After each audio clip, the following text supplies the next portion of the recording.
عن جابر بن سمرة رضي الله عنهما قال سمعت النبي صلى الله عليه وسلم يقول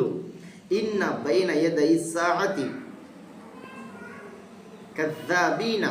فاحذروهم رواہ مسلم۔ حضرت جابر بن سمرہ رضی اللہ عنہما سے روایت ہے، انہوں نے کہا میں نے سنا رسول اکرم صلی اللہ علیہ وسلم فرماتے ہوئے کہ قیامت سے پہلے بہت زیادہ جھوٹ بولنے والے پیدا ہوں گے، لہٰذا تم ان سے بچو۔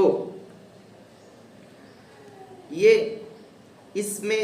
کثرت کے ساتھ جھوٹ بولنے والے داخل ہیں، اور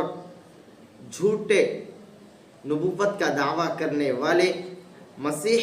کا دعویٰ کرنے والے، اور اسی طرح سے مہدی ہونے کا دعویٰ کرنے والے تمام لوگ اس میں داخل ہیں